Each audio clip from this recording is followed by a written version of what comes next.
아빠! 나 부른 거야? 군고구마를 팔던 소녀는 그리움 가득한 눈으로 자신을 올려다보고 있는 부잣집 꼬마 손님을 보곤 얼어붙었습니다. 우리 아빠랑 똑같아. 할아버지 병원비를 벌기 위해 길에서 고구마를 굽는 소년에게 아빠와 똑같이 생겼다며 눈물을 글썽인 꼬마. 과연 아이에게는 어떤 사연이 숨겨져 있는 걸까요? 사연 시작 전에 구독과 좋아요를 눌러주시고 행복이라고 댓글로 남겨주시면 인사드리겠습니다. 매서운 칼바람이 불어오는 서울의 한 변두리입니다. 재개발을 앞두고 있어 사람의 발길마저 드문 낡은 해방시장 입구. 그곳에는 낡은 드럼통을 개조해 만든 장간의 군고구마 리어카가 자리하고 있습니다. 리어카에서 피어오르는 하얀 김이 차가운 겨울 공기 속으로 흩어집니다. 이 리어카의 주인은 이제 막 고등학교를 졸업한 19살 청년 강현우입니다. 또래 친구들은 따뜻한 패딩 점퍼를 입고 대학 입학을 준비하거나 캠퍼스의 낭만을 꿈꿀 때였습니다. 그러나 연우는 얇은 옷 위에 낡은 깔깔이를 겹쳐 입고 언손을 호호 불어가며 장작을 패고 있습니다. 연우의 손을 보면 그가 얼마나 치열하게 살아왔는지 단번에 알 수 있습니다. 19 소년의 손이라고는 믿기지 않을 만큼 검댕이 묻어있고 마디마디 굵은 굳은 살이 박혀 거칠기 짝이 없습니다. 하지만 타닥타닥 타오르는 장작불을 바라보는 연우의 눈빛만은 그 누구보다 깊고 진지합니다. 노랗게 잘 익어 껍질이 살짝 터진 고구마를 꺼내든 연우가 주머니에서 무언가를 꺼냅니다. 그것은 바로 하얀 소금입니다. 연우는 익숙한 손놀림으로 뜨거운 고구마 위에 소금을 한 꼬집 살짝 뿌립니다. 고구마에 소금을 조금 뿌리면 단맛이 훨씬 강해져요. 우리 엄마가 알려준 비법이에요. 손님들에게 수줍게 웃으며 건네는 연우의 말 속에는 그리움이 묻어 있습니다. 연우가 기억하는 엄마는 늘 그랬습니다. 가난했지만 마음만은 넉넉했던 엄마 강지영은 어린 연우에게 찐고구마나 군고구마를 줄 때면 항상 소금을 살짝 쳐주곤 했습니다. 연우야, 이건 내 아버지가 좋아하던 방식이란다. 이렇게 하면 고구마가 마법처럼 더 달아져. 엄마는 항상 아버지를 그리워하며 그렇게 말하곤 했습니다. 엄마는 연우가 7살 되던 해 지병으로 세상을 떠났고 연우는 이름도 얼굴도 모르는 아버지 대신 장노인을 아버지이자 할아버지로 여기며 살아왔습니다. 사실 연우는 고등학교 3년 내내 전교 1등을 한 번도 놓치지 않았던 수재였습니다. 선생님들은 하나같이 연우의 재능을 아까워하며 서울에 있는 명문대에 장학생으로 갈 수 있다고 입을 모았습니다. 하지만 연우는 대학 진학을 포기했습니다. 자신을 거두어준 할아버지, 장노인이 폐암 3기 판정을 받았기 때문입니다. 19년 전 만삭의 몸으로 빈털터리가 되어 이 동네에 들어온 엄마를 딸처럼 거두어준 분. 엄마가 세상을 떠난 뒤 어린 자신을 친손자처럼 없는 살림에도 살뜰히 키운 분이 바로 장노인이었습니다. 피 한 방울 섞이지 않았지만 연우에게 장노인은 세상 유일한 가족이자 지켜야 할 전부였습니다. 할아버지의 병원비는 날이 갈수록 불어났습니다. 낡은 해방시장 입구에서는 하루 종일 서 있어도 고구마 몇 봉지 팔기가 힘들었습니다. 재개발 소식에 사람들의 발길이 끊긴 지 오래였기 때문입니다. 연우는 큰 결심을 했습니다. 사람들이 많이 다니는 곳으로 나가야겠다고 생각한 것입니다. 연우는 무거운 리어카를 끌고 오르막길을 올랐습니다. 목적지는 오성그룹이 소유한 대형 복합 쇼핑몰 앞 광장이었습니다. 화려한 조명이 번쩍이고 값비싼 옷을 입은 사람들이 오가는 그곳은 연우의 낡은 리어카와는 전혀 어울리지 않는 풍경이었습니다. 하지만 연우는 주눅들지 않았습니다. 당장 다음 주에 내야 할 할아버지의 병원비를 생각하면 부끄러움 따위는 사치였습니다. 쇼핑몰 앞 광장 구석진 곳에 자리를 잡은 연우는 다시 장작에 불을 지폈습니다. 매캐한 연기 대신 구수한 군고구마 냄새가 차가운 빌딩 숲 사이로 퍼져나갔습니다. 지나가는 사람들은 힐끔거리며 쳐다볼 뿐 선뜻 지갑을 열지 않았습니다. 백화점 푸드코트의 화려한 음식들에 익숙한 사람들에게 길거리 군고구마는 그저 촌스러운 간식일 뿐이었는지도 모릅니다. 그래도 연우는 목청을 높였습니다. 따끈한 군고구마 있습니다. 꿀이 뚝뚝 떨어지는 호박고구마예요. 한번 드셔보세요. 뼈를 파고드는 추위가 어찌나 매섭던지 연우는 낡은 목도리를 코까지 칭칭 감아 올리고 털모자를 푹 눌렀었습니다. 드러난 것이라고는 추위에 빨개진 눈가와 하얀 입김뿐이었습니다. 그래도 연우는 미소를 잃지 않았습니다. 고구마가 타지 않도록 부지런히 뒤집고 불의 세기를 조절했습니다. 엄마가 가르쳐준 대로, 할아버지가 물려준 대로 정성을 다했습니다. 그때였습니다. 양손에 장바구니를 든 중년의 여성이 연우의 리어카 앞에 멈춰 섰습니다. 고급스러운 코트를 입었지만 어딘가 모르게 근심이 가득해 보이는 얼굴이었습니다. 그녀는 바로 오성그룹 본가에서 수십 년간 일해온 베테랑 가정부 박 여사였습니다. 박 여사는 쇼핑몰 지하마트에서 장을 보고 나오던 길이었습니다. 박 여사는 코를 킁킁거렸습니다. 장작불에 구워 껍질이 살짝 탄 그 구수한 냄새가 발길을 잡은 것입니다. 화려한 쇼핑몰 음식 냄새들 사이에서 훅 끼쳐오는 흙내음 섞인 고구마 냄새는 묘하게도 마음을 편안하게 해주는 힘이 있었습니다. 박 여사는 잠시 망설였습니다. 총각, 이거 5,000원어치만 줘봐요. 박 여사의 주문에 연우의 얼굴이 환해졌습니다.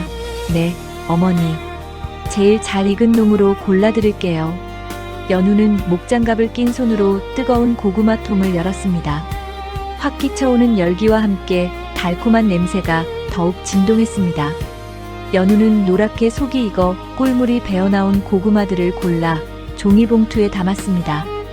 그리고는 습관처럼 주머니에서 하얀 가루를 꺼냈습니다. 박 여사가 의아한 눈으로 쳐다보았습니다. 총각, 그게 뭐예요? 설탕인가? 연우가 씩씩하게 대답했습니다. 아니요, 소금입니다. 저희 집만의 비법인데요. 고구마에 소금을 아주 조금 뿌리면 훨씬 더 달고 맛있어지거든요. 한번 드셔보세요. 연우는 능숙한 손놀림으로 고구마 위에 소금을 한 꼬집 솔솔 뿌렸습니다. 하얀 소금 결정이 뜨거운 고구마 껍질 위에서 살짝 녹아들었습니다. 박 여사는 그 모습을 물끄러미 바라보았습니다. 기이하게도 그 장면이 낯설지가 않았습니다. 집안 어른들이 간식으로 고구마를 드실 때 소금을 곁들이시던 모습이 떠올랐기 때문입니다. 연우는 김이 모락모락 나는 봉투를 두 손으로 공손히 건넸습니다. 뜨거우니까 조심하세요. 덤으로 작은 거 하나 더 넣었습니다. 가시면서 드세요. 박 여사는 따뜻한 봉투를 받아들었습니다. 차갑게 얼어있던 손바닥으로 온기가 전해져 왔습니다. 박 여사는 지갑에서 5,000원짜리 지폐 한 장을 꺼내 연우에게 건네주었습니다. 고마워요, 총각. 날도 추운데 고생이 많네. 아니에요. 맛있게 드세요. 연우가 90도로 허리를 숙여 인사했습니다. 박 여사는 멀어지는 리어카와 씩씩한 청년의 뒷모습을 잠시 바라보다가 이내 한숨을 푹 쉬었습니다. 박 여사의 머릿속에는 온통 집에 있는 작은 꼬마 아가씨 생각뿐이었습니다. 박 여사는 혼잣말을 중얼거렸습니다. 우리 희주 아가씨는 이런 건 안 드시겠지. 셰프가 만든 스테이크도 마다하는데 길거리 고구마를 거들떠나 보겠어?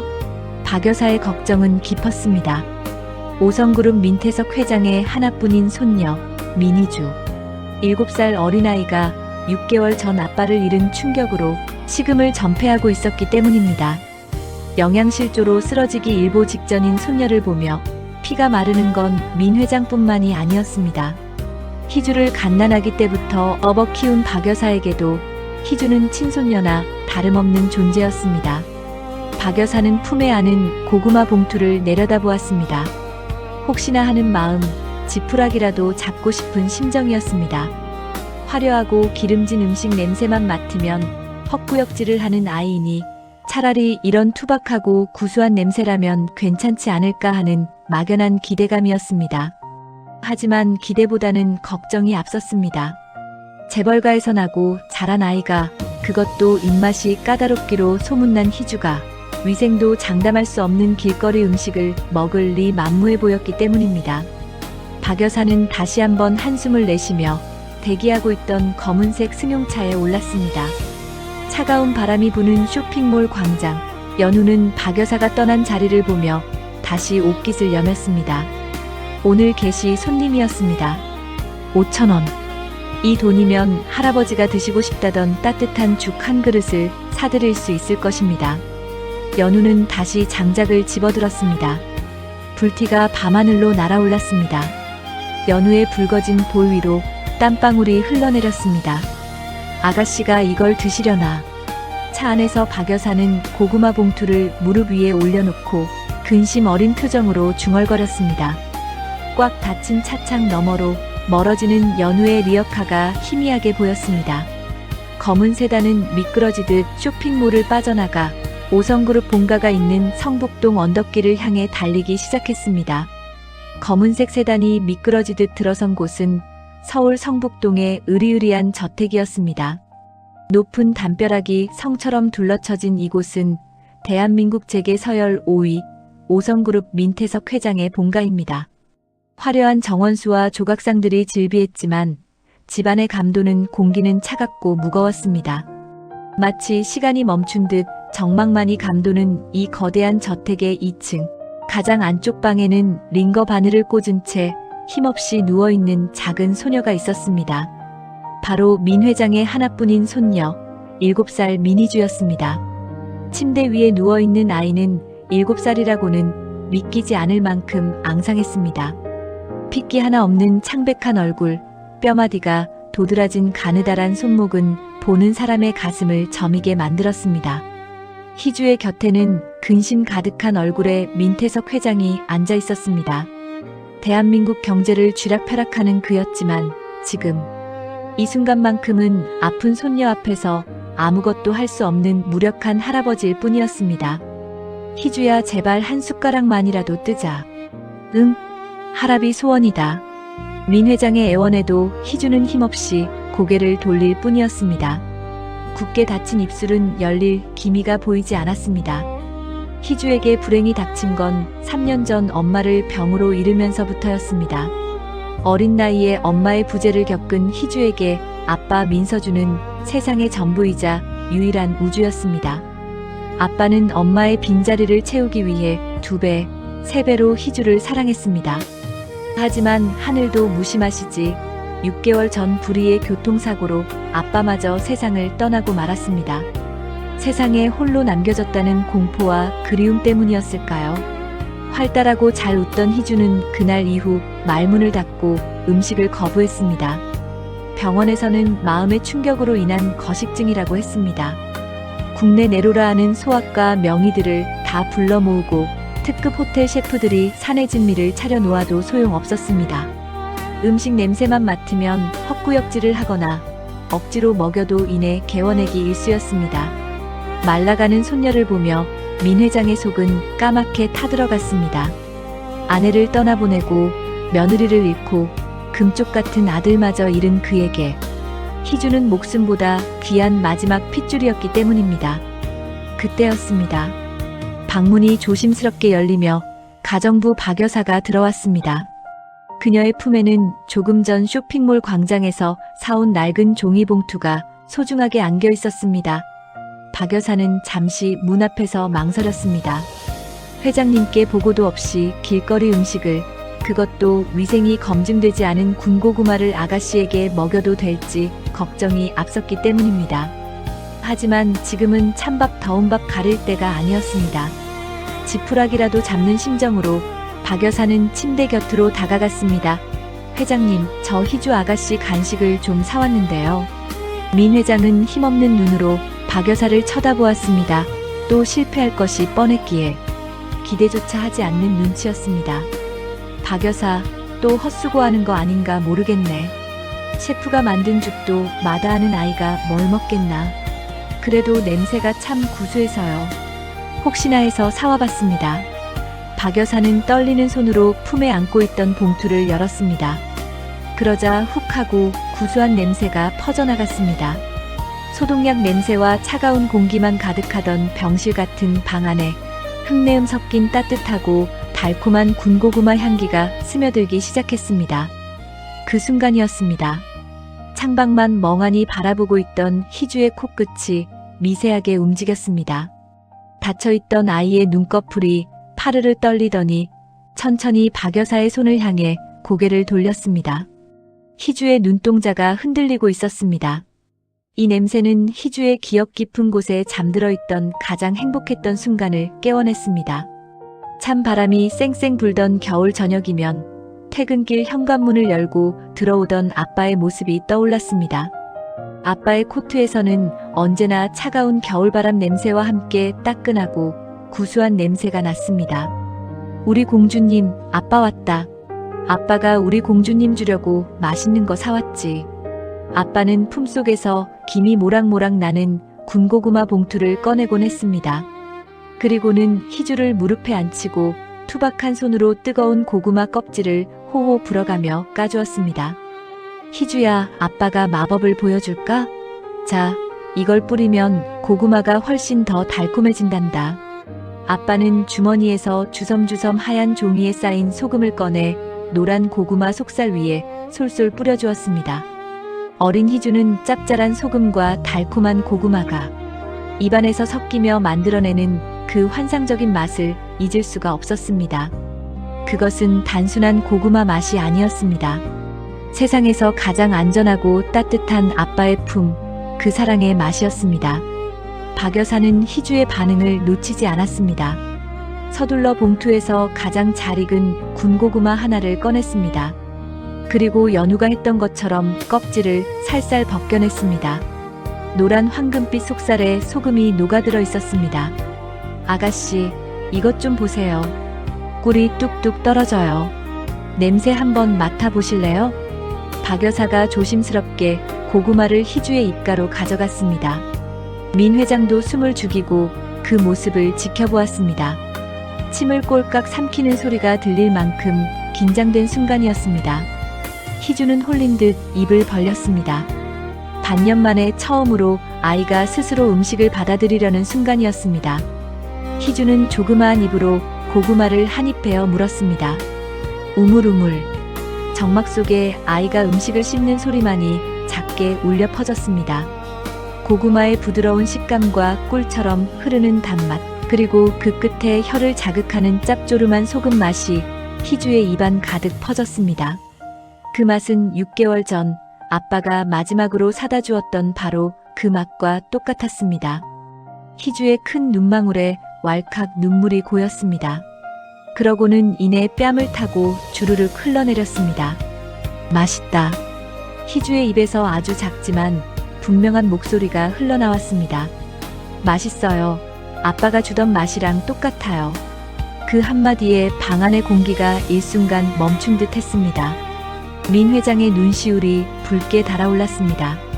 반년 동안 굳게 닫혀있던 손녀의 입을 연 것이 최고의 명의도 최고급 요리도 아닌 시장통에 5,000원짜리 군고구마였다니. 민 회장은 벅차오르는 감정을 주체할 수 없어 고개를 돌려 흐르는 눈물을 훔쳤습니다. 그래, 맛있니? 아이고, 감사합니다. 정말 감사합니다. 박 여사 역시 눈물을 펑펑 쏟으며 희주의 입에 고구마를 계속 넣어주었습니다. 아줌마, 우유 줘요. 고구마 더 주세요. 희주는 마치 굶주린 아기 새처럼 입을 벌렸습니다. 고구마 하나를 개눈 감추듯 먹어치운 희주는 봉투 속에 남은 고구마를 가리켰습니다. 창백했던 희주의 볼에 아주 미세하게 남아 생기가 돌기 시작했습니다. 그것은 죽어가던 불씨가 다시 타오르는 기적과도 같은 장면이었습니다. 민 회장은 떨리는 손으로 손녀의 머리를 쓰다듬었습니다. 오냐. 더 먹으렴. 얼마든지 사다 주마. 이 할아비가 다 사다 줄게. 희주는 두 번째 고구마를 손에 쥐었습니다. 고사리 같은 손에 묻은 검댕마저 사랑스러워 보였습니다. 고구마 위에 뿌려진 소금, 그 작은 한 꼬집이 아이의 다친 마음을 열고 생명을 불어넣은 것입니다. 한바탕 눈물바다가 지나가고 희주는 고구마 2개와 우유 1잔을 깨끗이 비우고는 곤히 잠이 들었습니다. 배가 부르니 잠도 잘 오는 모양이었습니다. 규칙적으로 오르내리는 손녀의 가슴을 보며 민 회장은 그제야 긴 안도의 한숨을 내쉬었습니다. 차가운 겨울밤 대저택에 꺼져가던 불빛이 다시 환하게 밝아지고 있었습니다. 다음 날 아침 성북동 민 회장의 저택에 소란 아닌 소란이 일어났습니다. 지난 반년 동안 방 밖으로 한 발짝도 나오지 않으려 했던 손녀. 희주가 외출복을 차려입고 현관 앞에 서 있었기 때문입니다. 비록 앙상하게 마른 몸이었지만 두 볼에는 연분홍빛 생기가 돌고 있었습니다.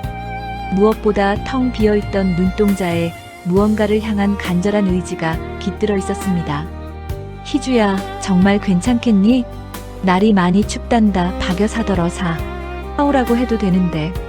민 회장은 걱정스러운 얼굴로 손녀의 옷매무새를 다듬어 주었습니다. 하지만 희주는 단호하게 고개를 저었습니다. 아니에요, 할아버지. 제가 직접 가고 싶어요. 오랜만에 바깥 공기도 쐬고 아빠가 군고구마 사오시던 그 기분을 직접 느껴보고 싶어졌어요. 희주의 고집은 아무도 꺾을 수 없었습니다.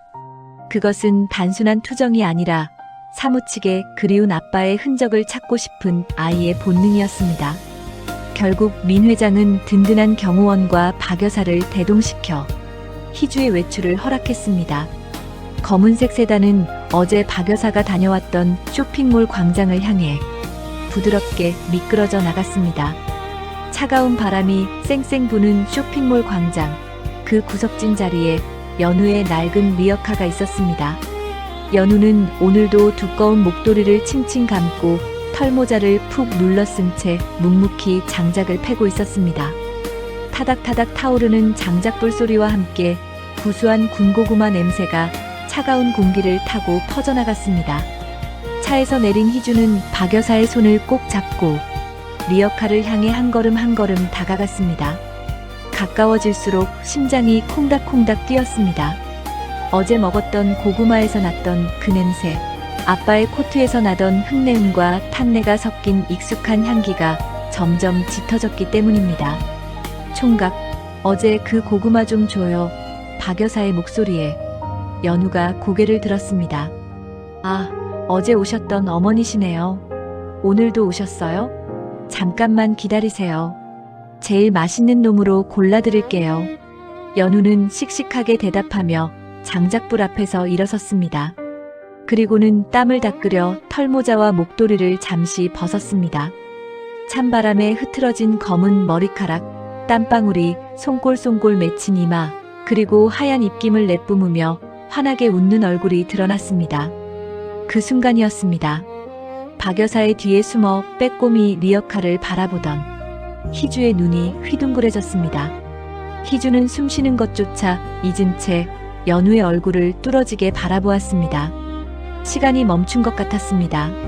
희주의 눈앞에 서 있는 사람은 낯선 군고구마 장수 오빠가 아니었습니다. 꿈속에서라도 다시 한 번만 보고 싶었던 사랑하는 아빠가 그곳에 서 있었습니다.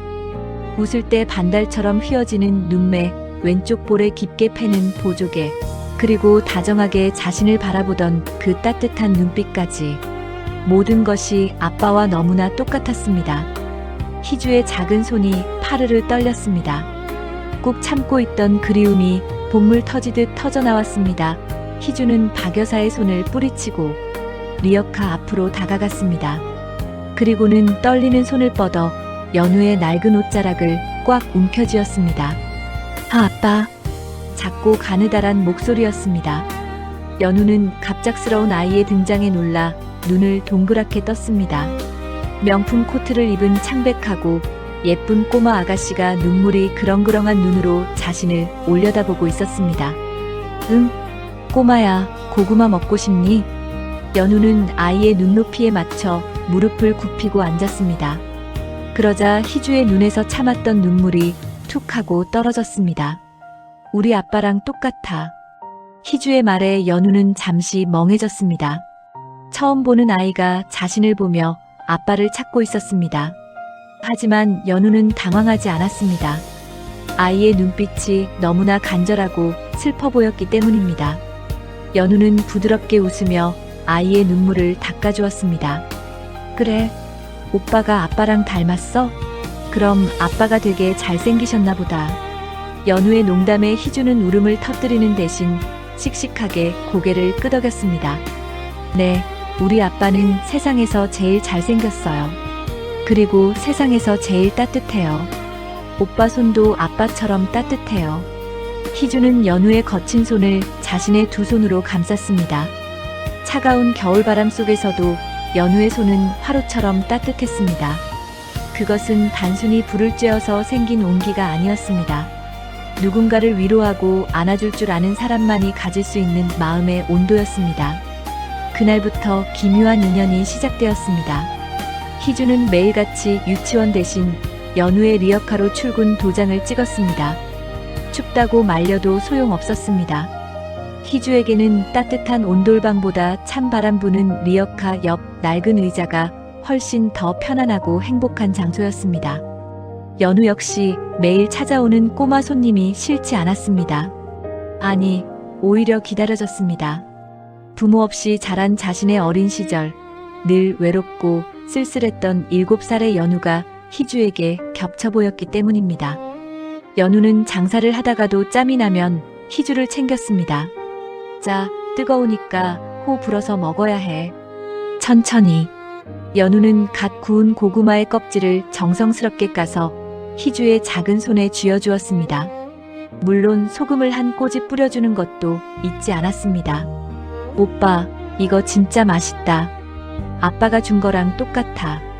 희주는 볼이 미어터져라 고구마를 오물거리며 해맑게 웃었습니다. 며칠 전까지만 해도 음식을 거부하며 죽어가던 아이라곤 믿기지 않을 만큼 생기가 넘쳤습니다. 연우는 그런 희주를 바라보며 흐뭇한 미소를 지었습니다. 많이 먹고 쑥쑥 커야지. 그래야 아빠도 좋아하시지. 응. 오빠, 나 내일은 친구들 데리고 올게. 우리 오빠가 만든 고구마가 세상에서 제일 맛있다고 자랑할 거야. 하, 그래. 친구들 많이 데리고 와. 오빠가 서비스 많이 줄게. 희주는 연우의 곁에서 종알종알 쉴 새 없이 이야기를 쏟아냈습니다. 아빠가 얼마나 재미있는 분이었는지, 아빠랑 어떤 놀이를 했는지, 아빠가 불러주던 자장가가 어떤 노래였는지. 희주의 이야기 속에서 아빠는 여전히 살아 숨쉬고 있었습니다. 연우는 장작을 패고 고구마를 뒤집으면서도 희주의 이야기에 귀를 기울였습니다. 왠지 모르게 희주의 아빠 이야기가 낯설지 않고 친근하게 느껴졌기 때문입니다. 마치 아주 오래전부터 알고 있던 사람의 이야기를 듣는 것 같은 이상한 기분이었습니다. 어느 날은 눈이 펑펑 쏟아졌습니다. 손님도 뜸한 오후, 연우는 희주를 위해 눈사람을 만들어 주었습니다. 이건 희주, 이건 오빠. 그리고 이건. 연우가 눈사람 옆에 나뭇가지를 꽂으며 말했습니다. 이건 희주를 지켜주는 씩씩한 아빠 눈사람이야. 희주는 까르르 웃으며 아빠 눈사람에게 자신의 털모자를 씌워주었습니다. 아빠 춥지 마. 내가 안아줄게. 희주가 눈사람을 꼭 껴안는 모습을 보며 연우의 코끝이 시큰해졌습니다. 얼굴도 모르는 자신의 아버지가 생각났기 때문입니다. 엄마가 그토록 그리워했던 아버지, 자신에게 소금 뿌린 고구마의 추억을 남겨준 아버지. 희주처럼 자신에게도 그런 따뜻한 아버지가 있었을까? 잠시 상념에 잠겼습니다. 박 여사는 차 안에서 이 모든 광경을 지켜보고 있었습니다. 연우의 등 뒤로 내리는 한방눈이 마치 영화의 한 장면처럼 보였습니다. 희주의 웃음소리가 차창을 뚫고 들려오는 듯 했습니다. 박 여사는 안도의 한숨과 함께 묘한 불안감을 느꼈습니다. 저 청년 볼수록 서준 도련님과 너무 닮았습니다. 단순히 생김새뿐만이 아니었습니다.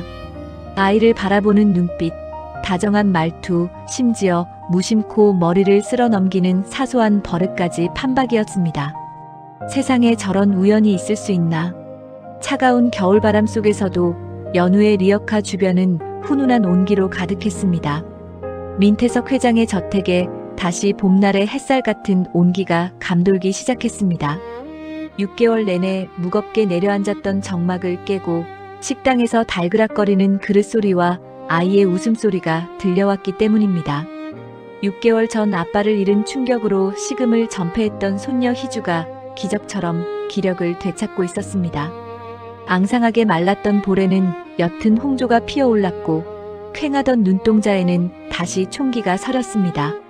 식탁 앞에 앉은 희주는 더 이상 억지로 숟가락을 들지 않았습니다. 김이 모락모락 나는 하얀 쌀밥 위에 짭조름한 장조림을 얹어 야무지게 오물거렸습니다. 그 모습을 지켜보는 민 회장의 눈가에는 물기가 맺혔습니다. 국내 최고의 명의들도 수천만 원짜리 사내진미도 해내지 못한 일을 시장통에 5천 원짜리 군고구마가 해낸 것입니다. 할아버지, 저 오늘 밥 한 그릇 다 먹었어요. 잘했죠? 희주가 빈 밥그릇을 내밀며 방긋 웃었습니다. 민 회장은 손녀의 머리를 쓰다듬으며 고개를 끄덕였습니다. 오냐, 잘했다. 우리 강아지 정말 장하다. 뭐 더 먹고 싶은 건 없니? 할아비가 다 사다 주마. 그러자 희주는 눈을 반짝이며 대답했습니다. 그럼 이따가 군고구마 오빠네 가게 또 가요. 오빠가 구워주는 고구마가 제일 맛있어요. 민 회장은 눈시울을 붉히면서도 웃으며 알겠다고 답했습니다. 손녀가 건강을 되찾은 것은 천지신명이 도운 기적 같은 일이었습니다. 하지만 한편으로는 고개를 갸웃하게 만드는 의문이 민 회장의 마음 한구석에 자리 잡았습니다. 도대체 그 군고구마가 뭐기에 입맛 까다로운 아이가 저토록 집착하는 것일까요? 궁금증을 참지 못한 민 회장이 넌지시 물었습니다. 희주야, 그 오빠네 고구마가 그렇게 맛있더냐? 백화점에서 파는 것보다 더. 희주는 고개를 세차게 끄덕이며 진지한 표정으로 말했습니다. 네, 훨씬 더 맛있어요. 그 오빠는 고구마에 하얀 소금을 뿌려주거든요. 아빠가 해줬던 것처럼요. 짭짤하고 달콤해서 정말 맛있어요. 소금이라는 단어에 민 회장의 숟가락질이 멈칫했습니다. 고구마에 소금을 뿌려 먹는 식성. 그것은 자신이 좋아하는 습관으로 아주 오래전 자신이 뼈저리게 사랑했지만 지키지 못했던 전처 강지영이 입맛 까다로운 자신에게 알려준 비법이었습니다. 소금을 뿌려준다고? 네. 그리고 할아버지, 그거 아세요? 그 오빠, 우리 아빠랑 똑같이 생겼어요. 희주의 입에서 나온 말은 민 회장의 심장을 철렁하게 만들었습니다. 뭐라고? 아빠랑 똑같이 생겨? 네, 진짜예요. 웃을 때 보조개 들어가는 것도 똑같고요. 눈이 반달처럼 휘어지는 것도 똑같아요. 처음 봤을 때 아빠가 살아 돌아온 줄 알았다니까요. 박 여사님도 그랬어요. 그 오빠 보면 아빠 생각난다고요. 민 회장은 옆에 서 있던 박 여사를 바라보았습니다. 박 여사는 당황한 듯 시선을 피하며 우물쭈물 대답했습니다. 아, 그게 저 아가씨가 하도 그리워하니까 비슷하게 보였나 봅니다. 워낙 싹싹하고 인상이 좋은 총각이라서요. 박 여사는 차마 자신의 눈으로 확인했던 그 놀라운 닮은 꼴을 회장에게 섣불리 말할 수 없었습니다.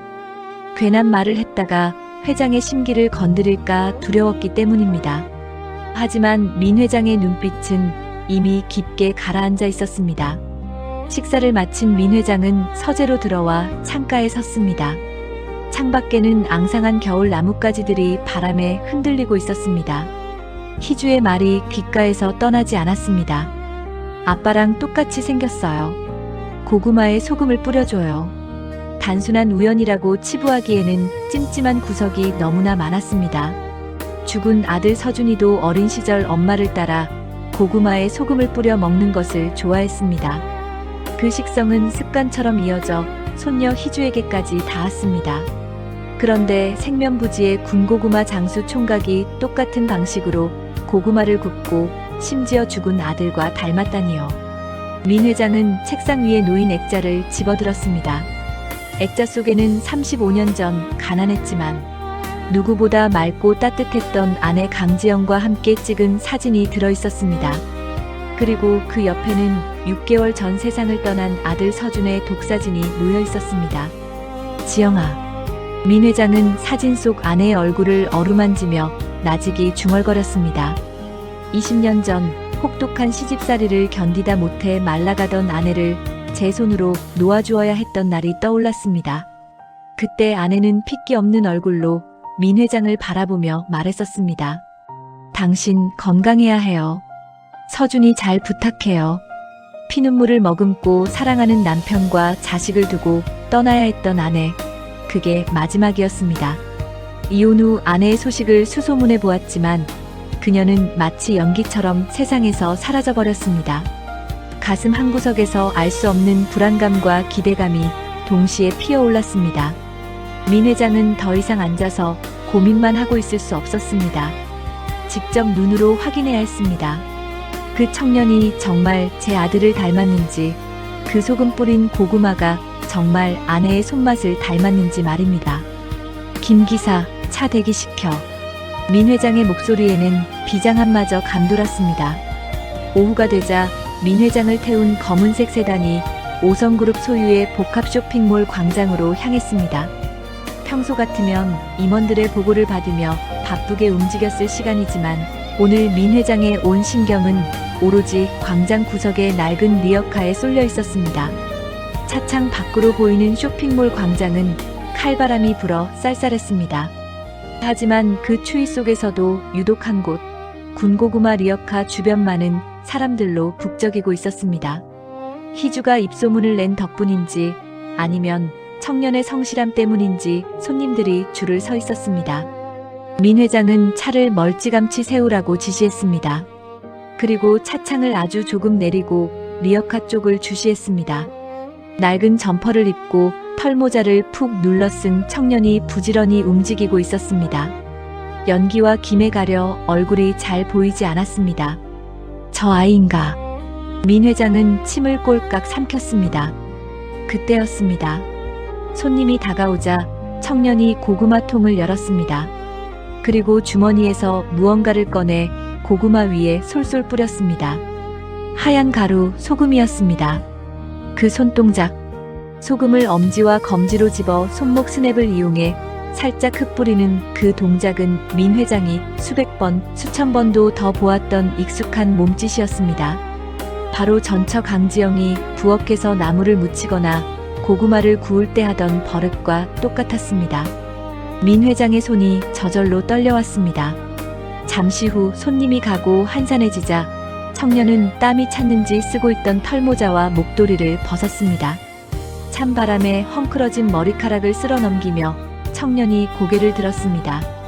그리고는 허리를 펴며 하얀 입김을 길게 내뿜었습니다. 가로등 불빛이 청년의 얼굴을 환하게 비추었습니다. 그 순간 차 안에서 지켜보던 민 회장의 심장이 쿵 하고 내려앉았습니다. 민 회장은 자신의 눈을 의심했습니다. 숨이 턱 막혀 비명조차 나오지 않았습니다. 다리에 힘이 풀려 의자 깊숙이 몸이 무너져 내렸습니다. 저 멀리 서 있는 청년은 낯선 타인이 아니었습니다. 그것은 6개월 전 싸늘한 주검으로 돌아왔던 아들 민서준이었습니다. 아니, 정확히 말하면 15년 전 교복을 입고 해맑게 웃던 고등학생 시절의 서준이가 그곳에 살아서 서 있었습니다. 오뚝한 콧날, 선한 눈매, 웃을 때 왼쪽 볼에 깊게 패는 보조개까지. 세상에 닮은 사람이 있다지만 이건 그냥 민서준 그 자체였습니다. 34세 나이로 세상을 떠난 아들에 비해 훨씬 앳되고 풋풋한 얼굴이었지만 피를 나눈 아비가 제 자식의 얼굴을 못 알아볼 리 없었습니다. 서준아. 민 회장의 입에서 쉰 소리가 새어나왔습니다. 헛것을 보고 있는 게 아닐까 싶어 눈을 비비고 다시 보았지만 청년은 여전히 그곳에 있었습니다. 청년이 지나가는 아이에게 손을 흔들며 환하게 웃었습니다. 그 미소마저 서준이와 판박이었습니다. 민 회장의 머릿속이 하얗게 변했습니다. 도대체 이게 어떻게 된 일일까요? 죽은 아들이 살아 돌아온 것일까요? 아니면 자신이 모르는 또 다른 비밀이 있는 것일까요? 20년 전 헤어진 아내, 고구마에 소금을 뿌리는 식성, 그리고 죽은 아들과 똑같이 생긴 청년. 흩어져 있던 퍼즐 조각들이 민 회장의 머릿속에서 무서운 속도로 맞춰지고 있었습니다. 민태석 회장은 숨쉬는 것조차 잊은 채 멍하니 리어카 앞에 청년을 바라보았습니다. 저 멀리 가로등 불빛 아래 서 있는 청년 강현우. 분명 6개월 전 세상을 떠난 아들 서준이의 학창시절 얼굴과 판박이었습니다. 하지만 계속 보고 있자니 서준이와는 또 다른 묘한 분위기가 민 회장의 시선을 붙들었습니다. 연우가 고구마를 사러 온 아이에게 눈높이를 맞추며 다정하게 웃어주었습니다. 그 선한 눈매 상대를 편안하게 해주는 부드러운 미소, 그리고 쑥스러운 듯 머리를 극적이는 사소한 버릇까지. 그것은 민 회장이 20년 동안 단 하루도 잊지 못했던 여인, 전처 강지영의 모습 그 자체였습니다. 지영아. 민 회장의 입술이 파르르 떨렸습니다. 서준이의 외모에 지영이의 분위기를 고스란히 더씹힌 듯한 저 아이. 민 회장은 떨리는 손으로 차창을 꽉 움켜쥐었습니다. 20년 전 지영을 떠나보낼 때가 떠올랐습니다. 당시 지영은 유난히 몸이 좋지 않았습니다. 그저 시집살이 스트레스 탓이라 여겼고 지영 또한 별말이 없었기에 민 회장은 그녀를 놓아주는 것만이 살 길이라 믿었습니다. 하지만 만약 그때 지영의 몸속에 또 다른 생명이 자라고 있었다면 설마 지영이가 아이를 가졌던 건가? 생각이 거기까지 미치자 민 회장의 심장이 걷잡을 수 없이 뛰기 시작했습니다. 20년 전 헤어진 아내, 그리고 지금 저기 서 있는 19살쯤 되어 보이는 청년. 계산이 딱 맞아떨어졌습니다. 만약 저 아이가 내 핏줄이 맞다면 지영이는 임신한 몸으로 그 모진 시집살이를 견디다 쫓겨나듯 집을 나갔다는 말이 됩니다. 그리고 혼자서 그 아이를 낳아 길렀다는 것입니다. 서준이의 동생인가? 민 회장의 눈앞이 흐릿해졌습니다. 죽은 줄만 알았던 핏줄이, 존재조차 몰랐던 아들이 저 차가운 길바닥에서 장사를 하고 있다니. 그것도 죽은 형과 똑같은 얼굴을 하고서 말입니다. 민 회장은 억장이 무너지는 것 같았습니다. 그때 연우가 추운지 언손을 호호 불어가며 다시 장갑을 끼는 모습이 보였습니다. 낡고 얇은 점퍼 하나로 겨울바람을 버티는 모습이 너무나 안쓰러워 보였습니다. 민 회장은 당장이라도 차 문을 박차고 나가 저 아이를 끌어안고 싶었습니다. 가서 묻고 싶었습니다. 내 어미가 누구냐고, 이름이 강지영이 맞느냐고. 하지만 민 회장은 섣불리 움직일 수 없었습니다. 대한민국 재계를 움직이는 냉철한 이성이 그를 붙잡았습니다. 만약 실수가 있다면, 만약 착각이라면 저 아이에게도, 그리고 희주에게도 더 큰 상처가 될 수 있었습니다. 확실한 증거가 필요했습니다. 민 회장은 떨리는 손으로 안주머니에서 휴대폰을 꺼냈습니다. 비서실장을 호출하는 손가락이 제멋대로 떨려 번호를 2번이나 잘못 눌렀습니다. 간신히 연결된 전화기 너머로 비서실장의 목소리가 들려왔습니다. 네, 회장님. 민 회장은 마른 침을 삼키며 목소리를 가다듬었습니다. 하지만 울음 섞인 목소리는 감춰지지 않았습니다. 김 실장, 지금 당장 알아봐야 할 게 있어. 네, 말씀하십시오. 무슨 일 있으십니까? 목소리가. 지금 오성 쇼핑몰 광장에 군고구마 장사를 하는 청년이 있어. 나이는 18이나 19쯤 되어 보이는 남자아이야. 네, 군고구마 장수요? 비서실장은 뜬금없는 지시에 당황한 기색이 역력했습니다. 하지만 민 회장의 다음 말은 더욱 충격적이었습니다. 그 아이에 대해 샅샅이 조사해. 이름, 나이, 사는 곳, 그리고 가족관계.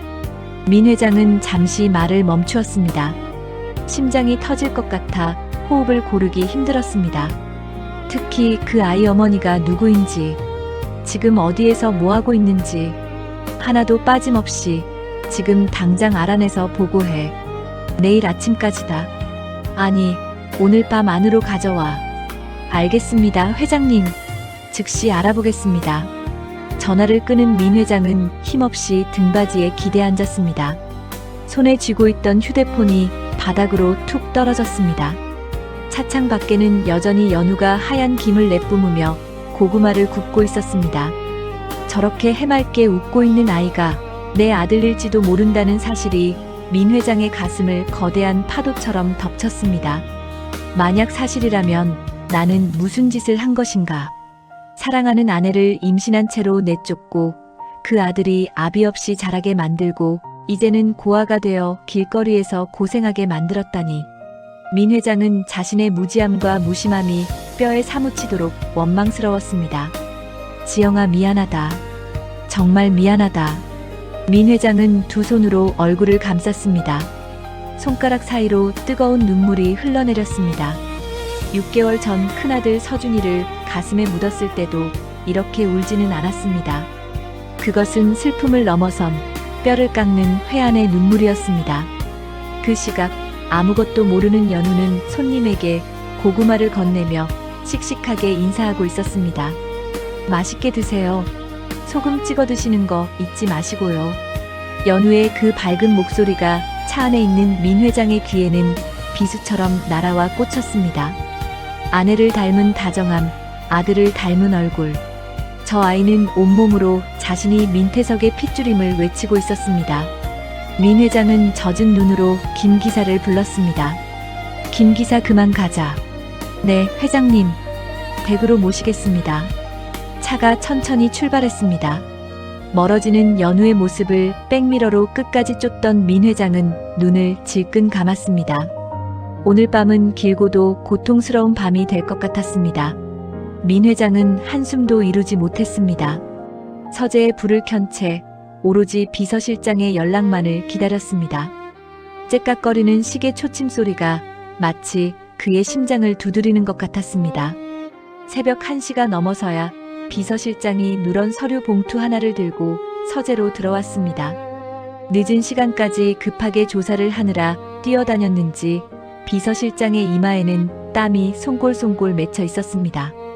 회장님 지시하신 대로 알아왔습니다. 민 회장은 자리에서 벌떡 일어났습니다. 비서실장이 내민 봉투를 받아드는 손이 심하게 떨렸습니다. 이 얇은 봉투 안에 지난 20년의 세월 그리고 남은 인생을 송두리째 뒤흔들 진실이 들어있다고 생각하니 숨이 막힐 지경이었습니다. 민 회장은 조심스럽게 봉투를 열어 서류를 꺼냈습니다. 가장 먼저 눈에 들어온 것은 기본 증명서였습니다. 성명 강연우, 생년월일 2005년 12월 25일, 모 강지영, 부 미상, 강지영. 어머니 이름란에 선명하게 박혀있는 세 글자를 본 순간 민 회장의 다리에 힘이 풀렸습니다. 자리에 주저앉은 민 회장은 서류를 움켜쥐고 신음을 토해냈습니다. 지영아, 자신의 짐작이 맞았습니다. 저 차가운 길거리에서 고구마를 굽던 그 아이는 20년 전 자신이 눈물로 떠나보낸 아내 강지영의 핏줄이었습니다. 민 회장의 시선이 연우의 생년월일로 향했습니다. 2005년 12월, 20년 전 지영과 이혼했던 것이 그의 봄이었습니다. 역산해 보면 지영이 집을 나설 때 이미 임신 4개월 차였다는 말이 됩니다. 민 회장의 눈앞이 캄캄해졌습니다. 그때의 기억이 주마등처럼 스쳐 지나갔습니다. 이혼을 요구하던 날 유난히 창백하고 야위었던 지영의 얼굴, 헛구역질을 하던 모습에 그저 채 한 줄만 알았던 자신의 무심함, 그리고 마지막으로 집을 나서며 배를 감싸 안고 눈물을 흘리던 그녀의 뒷모습까지. 내가 무슨 짓을 한 거야. 민 회장은 가슴을 쥐어뜯었습니다. 지영은 임신한 몸으로 그 모진 시집살이를 견뎌냈던 것입니다. 그리고 끝내 아이를 지키기 위해 뱃속의 아이마저 지옥 같은 시댁에서 고통받게 할 수 없다는 생각에 임신 사실을 숨긴 채 홀로 떠난 것이었습니다. 서류를 넘기는 민 회장의 손끝이 덜덜 떨렸습니다. 다음 장에는 지영의 사망 기록이 담겨 있었습니다. 사망 일시 2012년 11월. 사망 원인 폐렴 및 영양실조. 지영이 세상을 떠난 것은 12년 전 연우가 고작 7살 되던 해였습니다. 영양실조. 이 단어가 민 회장의 가슴을 후벼 팠습니다. 대한민국 굴지의 재벌가 며느리였던 여자가, 자신이 그토록 사랑했던 여자가 제대로 먹지도 못해 영양실조로 죽었다니요. 위자료 한 푼 받지 않고 맨몸으로 쫓겨난 그녀가 홀로 아이를 키우며 겪었을 고초가 눈에 선했습니다. 이 바보 같은 여자야, 왜 왜 연락 한 번 안 했어? 힘들면 힘들다고, 아프면 아프다고 말이라도 하지. 민 회장은 책상에 엎드려 통곡했습니다. 자신이 누리고 있는 이 모든 부와 명예가 더덥게 느껴졌습니다. 아내가 굶어 죽어갈 때 자신은 따뜻한 밥을 먹고 호의호식했다는 사실이 견딜 수 없이 고통스러웠습니다. 비서실장은 침통한 표정으로 고개를 숙인 채 말을 이었습니다. 보고서에 따르면 강지영 씨는 이혼 직후 해방시장 쪽방촌으로 들어갔다고 합니다. 만삭의 몸으로 갈 곳이 없어 쓰러져 있던 그녀를 거두어 준 것이 시장에서 군고구마 장사를 하던 장노인이었고요. 지영 씨는 장노인을 아버지처럼 따르며 시장 일을 도왔고 연우군을 낳아 길렀습니다.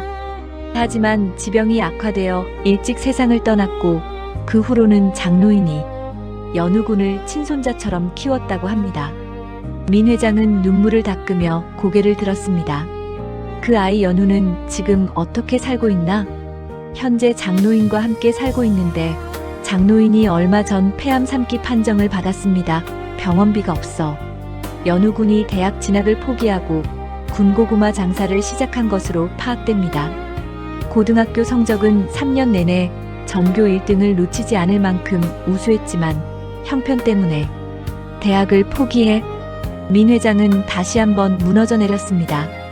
자신의 늦둥이 아들이 금지옥엽 키워도 모자랄 내 새끼가 공부를 포기하고 병원비를 벌기 위해 그 추운 길바닥에 서 있다는 사실에 가슴이 미어지는 것 같았습니다. 죽은 장남 서준이 그토록 보고 싶어 했던 엄마 그리고 존재조차 몰랐던 15년 터울의 동생. 그 동생이 지금 형의 얼굴을 하고 아비도 모른 채 힘겹게 살아가고 있었습니다. 민 회장은 자리에서 일어났습니다.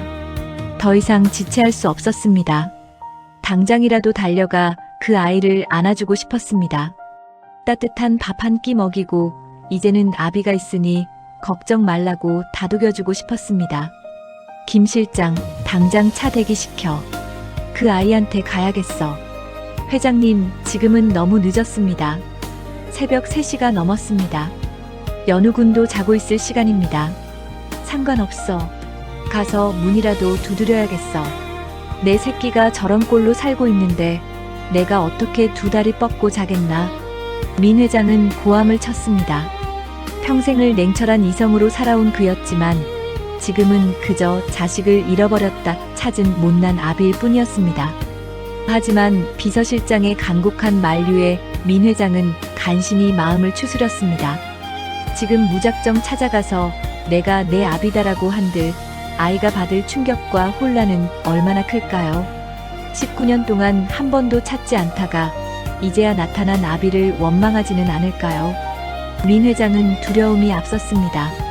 그래, 자네 말이 맞아. 날이 밝으면 정식으로 찾아가마. 민 회장은 창가에 서서 어둠이 깔린 밖을 내다보았습니다. 저 멀리 어딘가에 있을 연우를 생각하니 눈시울이 다시 붉어졌습니다. 연우야, 조금만 기다려라. 아비가 내일 꼭 데리러 가마. 이제 다시는 춥고 배고프게 하지 않을게. 민 회장은 밤새 뜬 눈으로 아침이 오기만을 기다렸습니다. 하지만 민 회장은 몰랐습니다. 운명은 그를 쉽게 용서할 생각이 없는 듯 해방시장의 아침이 밝아오고 있었습니다. 밤을 꼬박 새운 민태석 회장의 눈은 붉게 충혈되어 있었습니다. 하지만 피곤함도 그를 막을 수는 없었습니다. 19년이라는 긴 세월 동안 잃어버렸던 아들을 찾으러 가는 길이었기 때문입니다. 동이 트자마자 민 회장은 서둘러 채비를 마쳤습니다. 거울 속에 비친 자신의 모습이 너무 늙고 초라해 보이지는 않을까, 아들이 자신을 낯설어 하지는 않을까 걱정하며 옷매무새를 다듬고 또 다듬었습니다. 검은색 세단이 오성 쇼핑몰 광장을 향해 부드럽게 출발했습니다. 쇼핑몰 광장에 가까워질수록 민 회장의 심장은 터질 듯이 쿵쾅거렸습니다. 저 멀리 연우의 리어카가 보이기 시작했습니다. 낡고 허름하지만 그곳에서 피어오르는 하얀 연기는 민 회장에게 있어 세상 무엇보다 따뜻한 신호였습니다. 하지만 그 평화로운 풍경은 순식간에 깨져버렸습니다. 야, 이 새끼들아. 여기서 장사하지 말라고 몇 번을 말해. 거친 고함과 함께 건장한 체격의 남자들 대여섯 명이 리어카 주위로 몰려들었습니다. 그들은 오성 쇼핑몰의 상가 관리를 담당하는 용역업체 직원들이었습니다. 손에는 몽둥이와 쇠 파이프가 들려 있었고 험악한 인상에는 살기가 가득했습니다. 아, 아저씨들. 제발요. 이번 주만, 딱 이번 주까지만 하게 해주세요. 할아버지 병원비가 급해서 그래요. 네. 연우는 용역 반장의 바짓가랑이를 붙잡고 애원했습니다. 며칠 밤을 새워 퀭한 눈이었지만 그 안에는 간절함이 가득했습니다. 하지만 용역 반장은 연우를 벌레 보듯 내려다보며 걷어찼습니다. 시끄러워. 내 사정 알 거 없고 당장 안 치우면 우리가 치워준다. 반장의 신호에 용역들이 리어카를 향해 달려들었습니다. 몽둥이가 허공을 가르며 날아들었고 낡은 리어카의 천막이 갈기갈기 찢겨나갔습니다. 안 돼요. 이건 안 돼요. 우리 엄마가 남겨준 거예요. 우리 할아버지 약값이라고요. 연우는 미친 듯이 소리치며 리어카 앞을 가로막았습니다.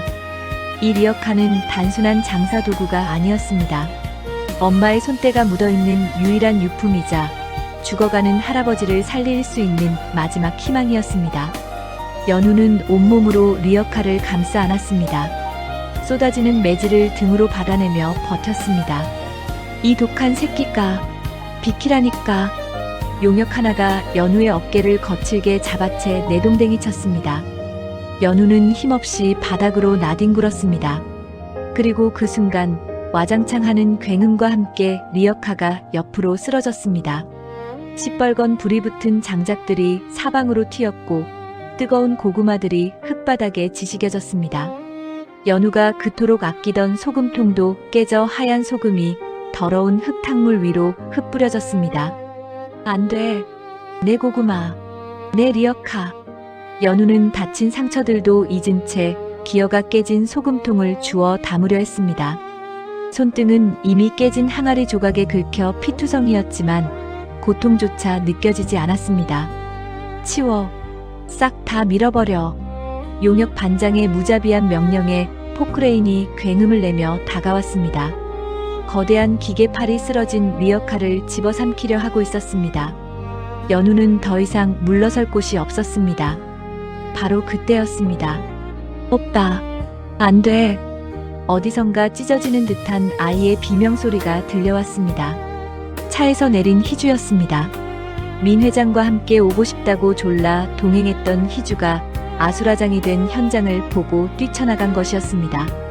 희주야, 위험해. 뒤이어 차에서 내린 민 회장의 얼굴이 하얗게 질렸습니다. 희주가 무너진 리어카와 포크레인 사이로 뛰어들고 있었기 때문입니다. 용역들은 갑작스러운 아이의 등장에 당황하여 멈칫했습니다. 희주는 상처투성이가 된 연우를 끌어안고 울음을 터뜨렸습니다. 오빠 때리지 마요. 나쁜 아저씨들. 작은 몸으로 연우를 감싸 안은 희주의 모습은 처절했습니다. 연우는 희주가 다칠까봐 자신의 몸으로 아이를 덮으며 용역들을 노려보았습니다. 건드리지 마. 이 아이 건드리면 가만 안 둬. 도끼 어린 연우의 눈빛에 용역 반장도 주춤 뒤로 물러섰습니다. 하지만 이내 콧방귀를 뀌며 다시 몽둥이를 치켜들었습니다. 이것들이 쌍으로 난리네. 애새끼고 뭐고 다 끌어내. 용역들이 다시 달려들려는 찰나 천지를 뒤흔드는 호통소리가 광장을 울렸습니다. 당장 멈춰라. 포크레인 기사는 화들짝 놀라 기계를 멈추었고 몽둥이를 치켜들었던 용역들은 일제히 얼어붙은 듯 동작을 멈췄습니다. 수십 개의 눈동자가 한 곳을 향했습니다. 그곳에는 검은색 롱코트를 입은 민태석 회장이 서 있었습니다. 뒤이어 검은 정장을 입은 건장한 경호원들이 민 회장을 호위하며 우르르 달려왔습니다. 그 위압감에 광장은 순식간에 찬물을 끼얹은 듯 고요해졌습니다. 회 회장님? 용역 반장의 얼굴이 흑빛으로 변했습니다. 오성그룹의 총수, 자신들의 밥줄을 쥐고 있는 진짜 주인이 눈앞에 나타난 것입니다. 손에 들고 있던 몽둥이가 툭 하고 바닥으로 떨어졌습니다. 다른 용역들도 사태를 파악하고 쥐구멍이라도 찾고 싶은 듯 뒷걸음질 쳤습니다. 민 회장은 성큼성큼 다가왔습니다. 그의 시선은 짓밟힌 리어카도 사색이 된 용역 반장도 아닌 오직 한 곳에 고정되어 있었습니다. 더러운 흙바닥에 피를 흘리며 쓰러져 있는 청년, 그리고 그를 감싸 안고 울고 있는 손녀 희주에게 말입니다. 민 회장은 떨리는 손으로 용역 반장의 가슴팍을 가리켰습니다. 내 놈들이 지금 누구 몸에 손을 대는 것이냐? 사자후 같은 외침에 용역 반장은 그대로 무릎을 꿇고 말았습니다. 회장님, 저희는 그저 시키는 대로. 닥쳐라. 내 눈앞에서 썩 꺼지지 못해. 민 회장의 호령에 경호원들이 용역들을 끌어내기 시작했습니다. 광장은 순식간에 정리되었습니다. 하지만 민 회장의 가슴 속 분노는 쉽게 가라앉지 않았습니다. 흙탕물에 지지겨진 고구마들, 깨진 소금통, 그리고 갈기갈기 찢어진 리어카 천막이 눈에 들어왔습니다. 그것들은 단순한 물건이 아니었습니다. 20년 전 자신이 지키지 못한 아내의 유품이자 아들이 19년 동안 홀로 지켜온 삶의 터전이었습니다. 민 회장은 흙바닥에 무릎을 꿇고 희주를 안심시키며 조심스럽게 안아들었습니다. 희주야, 괜찮니? 어디 다친 데는 없어? 할아버지, 오빠가 많이 아파요. 희주는 피투성이가 된 연우를 가리키며 울먹였습니다. 민 회장의 시선이 천천히 연우에게로 향했습니다. 연우는 용역들에게 내쳐지고 몽둥이로 맞아 온몸이 멍과 상처투성이에 팔도 부러진 것 같았습니다. 고통 속에서도 희주를 지키기 위해 이를 악물고 버티던 연우의 눈동자가 민 회장과 마주쳤습니다. 가까이서 본 연우의 얼굴은 상처투성이었지만 그 눈빛만은 죽은 아들 서준이와 너무나 똑같았습니다. 아니, 20년 전 자신이 눈물로 떠나보냈던 아내 지영이의 눈빛이기도 했습니다. 맑고 깊은 눈망울 속에 두려움과 혼란, 그리고 알 수 없는 그리움이 뒤섞여 있었습니다. 민 회장은 떨리는 손을 뻗어 연우의 뺨을 감쌌습니다. 19년 만에 처음으로 만져보는 늦둥이 아들의 체온은 따뜻하면서도 서러웠습니다. 거칠어진 피부, 굳은 살 박인 손바닥이 민 회장의 가슴을 쥐어짜는 듯 했습니다. 괜찮으냐, 아가, 괜찮아? 민 회장의 목소리가 울음으로 젖어들었습니다. 연우는 영문도 모른 채 자신을 안고 우는 낯선 노인을 멍하니 바라보았습니다. 누구인지, 왜 자신을 보며 이렇게 슬피 우는지 알 수 없었지만 이상하게도 그 손길이 낯설지 않았습니다. 차갑게 얼어붙었던 몸과 마음이 노인의 손길 한 번에 스르르 녹아내리는 것 같았습니다. 마치 아주 오랫동안 기다려왔던 아버지의 품처럼 포근하고 안전하게 느껴졌습니다. 할아버지, 연우의 입에서 희미한 목소리가 새어나왔습니다.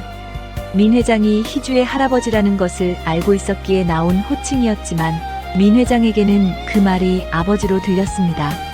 심장이 덜컥 내려앉는 것 같았습니다. 민 회장은 자신의 명품 코트를 벗어 연우의 어깨에 덮어주었습니다.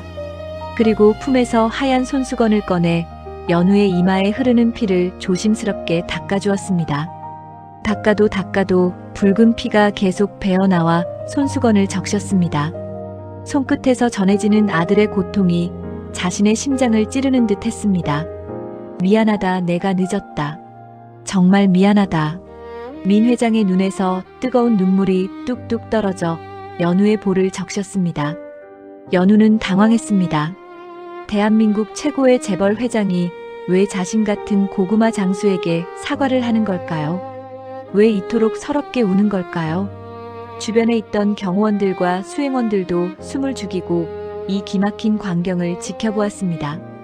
누구 하나 감히 끼어들 수 없는 핏줄만이 공유할 수 있는 진한 감정이 두 사람 사이를 흐르고 있었습니다. 그때 저 멀리서 구급차 사이렌 소리가 들려왔습니다. 민 회장은 정신을 차리고 연우를 부축해 일으키려 했습니다. 하지만 연우는 고개를 저으며 쓰러진 리어카 쪽으로 손을 뻗었습니다. 아, 안 돼요. 제 리어카 소금통. 그깟 리어카가 대수냐. 내 몸이 먼저야. 민 회장이 버럭 소리를 질렀지만 연우의 눈빛은 간절했습니다. 저거 없으면 안 돼요. 우리 엄마가 남겨준 거예요. 저거 팔아서 할아버지 약 사드려야 해요. 연우의 말에 민 회장은 억장이 무너졌습니다. 제 몸이 부서지는 줄도 모르고 엄마의 유품과 양할아버지를 챙기는 아이. 그 착한 심성이 지영을 쏙 빼닮아 더욱 가슴이 아팠습니다. 민 회장은 연우의 손을 꽉 잡았습니다. 그리고 단호하게 말했습니다. 걱정 마라. 내가 다 해결해 주마. 리어카도 할아버지 병원비도 이제 다 내가 책임지마. 그러니까 제발 나를 믿고 따라오거라. 민 회장의 눈빛에는 흔들림 없는 확신과 깊은 애정이 담겨 있었습니다. 연우는 그 눈빛에 압도되어 저도 모르게 고개를 끄덕였습니다. 평생 기댈 곳 하나 없이 홀로 버텨왔던 연우에게 처음으로 든든한 버팀목이 생긴 것 같았습니다. 구급대원들이 도착해 연우를 들것에 실었습니다. 민 회장은 희주를 박 여사에게 맡기고 자신은 구급차에 올랐습니다. 회장님, 저희가 모시겠습니다. 비서실장이 만류했지만 민 회장은 고개를 저었습니다. 아니, 내가 가겠네. 내 눈으로 확인해야겠어. 이 아이가 무사한지, 어디 하나 잘못된 곳은 없는지 내 곁에 둬야 마음이 놓일 것 같아. 구급차 문이 닫히고 차는 병원을 향해 질주하기 시작했습니다. 좁은 구급차 안 민 회장은 연우의 피 묻은 손을 꼭 잡고 놓지 않았습니다. 19년이라는 긴 세월을 돌고 돌아 드디어 맞잡은 손이었습니다. 연우는 의식이 가물가물해지는 와중에도 잡힌 손의 온기를 느꼈습니다. 거칠고 투박하지만 세상 그 무엇보다 따뜻하고 단단한 손. 꿈결처럼 들려오던 엄마의 목소리가 귓가에 맴돌았습니다. 연우야, 내 아버지는 참 따뜻한 분이셨어. 언젠가 꼭 만날 수 있을 거야. 연우는 혼란스러움과 알 수 없는 그리움 속에서 서서히 정신을 잃어갔습니다. 민 회장의 품에 안긴 채 스르르 눈을 감는 연우의 모습은 마치 고단한 삶의 무거운 짐을 잠시 내려놓고 깊은 잠에 빠져든 어린아이 같았습니다. 민 회장은 잠든 연우의 얼굴을 하염없이 바라보았습니다. 흙투성이가 된 얼굴, 헝클어진 머리카락, 굳은 살 박인 손마디 하나하나가 사무치게 사랑스럽고 또 아팠습니다. 이제 다시는 널 놓치지 않으마. 내 목숨을 바쳐서라도 널 지켜주마. 창밖으로 빠르게 지나가는 가로등 불빛이 민 회장의 젖은 눈가를 비추었습니다. 지독한 소독약 냄새가 코끝을 찔렀습니다. 연우는 무거운 눈꺼풀을 힘겹게 들어 올렸습니다. 눈부신 하얀 형광등 불빛이 시야를 가득 채웠습니다. 곰팡이가 슬어 거뭇거뭇하던 단칸방의 천장이 아니었습니다. 몸을 일으키려 하자 전신을 두들겨 맞은 듯한 욱신거리는 통증이 밀려와 저절로 신음이 새어나왔습니다. 일어나지 마라. 아직 안정이 필요해. 묵직하고 낮은 목소리가 귓가에 내려앉았습니다. 고개를 돌리자 침대 곁 의자에 앉아있는 민태석 회장의 모습이 들어왔습니다. 어젯밤 쇼핑몰 광장에서 용역들을 호령하던 그 호랑이 같던 노인이었습니다. 하지만 지금의 그는 밤새 한숨도 못 잤는지 헝클어진 머리와 붉게 충혈된 눈을 하고 있어 어딘가 모르게 낯설고 처연해 보였습니다. 빳빳하던 최고급 정장은 구겨져 있었고 넥타이는 풀려 있었습니다. 대한민국 재계 서열 5위인 5성그룹의 총수라고는 믿기지 않는 그저 자식 걱정에 밤을 지새운 평범한 아버지의 모습이었습니다. 여기가 어디예요? 할아버지는요? 제 리어카는요? 연우의 갈라진 목소리는 자신의 아니보다 할아버지와 생계수단인 리어카를 먼저 찾고 있었습니다. 그 모습에 민 회장의 가슴 한구석이 다시금 욱신거렸습니다. 제 몸 부서진 줄도 모르고 가족부터 챙기는 저 착한 심성이 죽은 아내 지영을 쏙 빼닮았기 때문입니다. 여기는 오성병원 귀빈 병실이다. 내 할아버지는 바로 옆방에서 치료를 받고 계시니 걱정하지 않아도 돼. 국내 최고의 의료진이 붙었으니 괜찮아지실 거다. 리어카 걱정은 말고 우선 내 몸부터 추스르거라.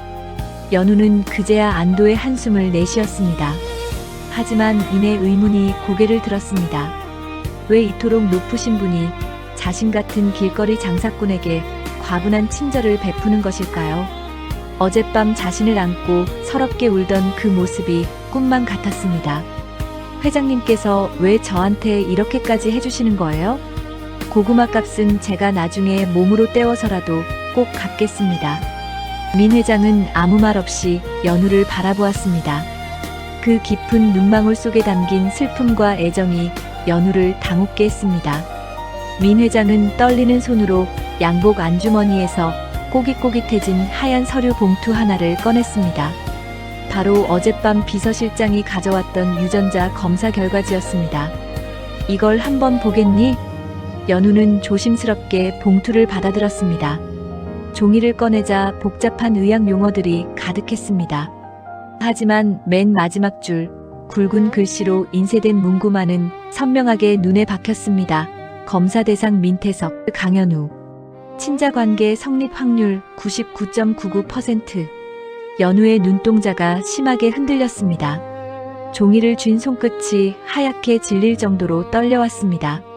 숨이 턱 막혀 말이 나오지 않았습니다. 99.99%. 그것은 부정할 수 없는 핏줄의 증명서였습니다.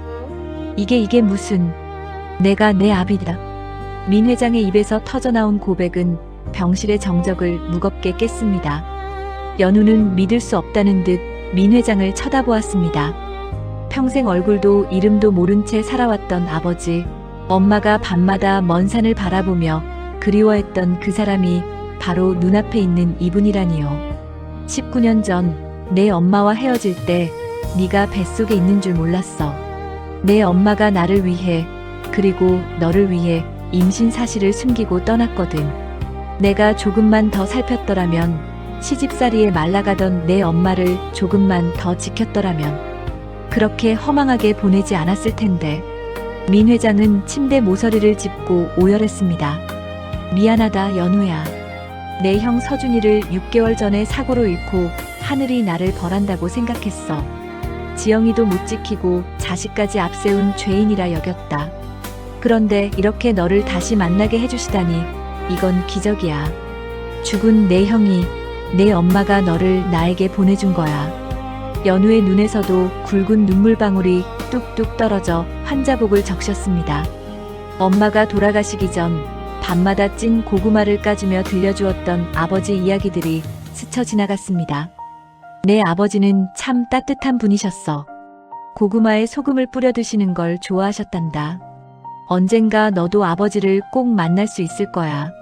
엄마의 말이 그저 어린 아들을 달래기 위한 동화가 아니었습니다. 아, 아버지. 연우의 입에서 19년 만에 처음으로 아버지라는 단어가 흘러나왔습니다. 그 한마디에 민 회장은 무너졌습니다. 그는 연우를 와락 끌어안았습니다. 거칠고 투박한 아들의 등, 땀 냄새와 소독약 냄새가 뒤섞인 그 품에서 민 회장은 아이처럼 엉엉 울었습니다. 두 부자의 뜨거운 눈물이 서로의 어깨를 적셨습니다. 그것은 19년의 세월을 뛰어넘어 맺어진 혈육의 정이자 서로의 텅 빈 가슴을 채우는 치유의 눈물이었습니다. 한참을 울고 난 후 민 회장은 연우를 부축해 옆 병실로 향했습니다. 그곳에는 장노인이 산소호흡기를 낀 채 누워 있었습니다. 78년의 세월을 고스란히 담고 있는 주름진 얼굴, 평생 고구마를 굽느라 검게 그을리고 갈라진 손. 장노인은 인기척에 힘겹게 눈을 떴습니다. 할아버지, 저 여기 있어요. 저 괜찮아요. 다친 데 없어요. 장노인은 흐릿한 눈으로 연우의 얼굴을 더듬었습니다. 그리고 그 뒤에 서 있는 민 회장을 발견하고는 놀란 듯 눈을 크게 떴습니다. 민 회장은 장노인의 침대 앞으로 천천히 다가갔습니다. 그리고는 털썩 차가운 병실 바닥에 무릎을 꿇었습니다. 대한민국 경제를 움직이는 거대 기업의 총수가 낡은 환자복을 입은 가난한 노인에게 가장 낮은 자세로 엎드린 것입니다. 병실에 있던 의료진과 비서들도 숨을 죽이고 그 광경을 지켜보았습니다. 민 회장은 바닥에 이마를 대고 정중하게 큰 절을 올렸습니다. 한 번, 그리고 또 한 번. 어르신, 아니 회장님. 이게 무슨 짓입니까? 하요. 얼른 일어나십시오. 장노인은 산소호흡기를 내리고 당황하여 힘겹게 몸을 일으키려 했지만 링거줄 때문에 그마저도 쉽지 않았습니다. 민 회장은 고개를 들지 않은 채 울먹이는 목소리로 말했습니다. 어르신, 제 아내 지영이에게 따뜻한 밥을 주시고 제 핏줄인 연우를 거두어 주셔서 정말 감사합니다. 어르신이 아니었다면 저는 평생 제 아들도 아내의 마지막도 알지 못했을 겁니다. 어르신은 제 가문의 은인이십니다. 이 은혜 죽는 날까지 갚겠습니다. 민 회장의 진심 어린 고백에 장노인의 눈시울이 붉어졌습니다. 그는 떨리는 손을 뻗어 민 회장의 어깨를 토닥였습니다. 아이고, 지영이 남편분이셨구만. 이제야 만났구려. 지영이가 가면서도 남편 걱정을 얼마나 했는지 몰라요. 좋은 사람이라고, 자기가 못나서 떠난 거라고 마지막 순간까지 당신을 그리워했소. 장노인은 회상에 잠긴 듯 먼 곳을 바라보며 말을 이었습니다. 그의 목소리에 19년 전 그날의 눈보라가 스쳐 지나갔습니다. 19년 전이었지요. 억수같이 눈이 쏟아지던 밤이었소.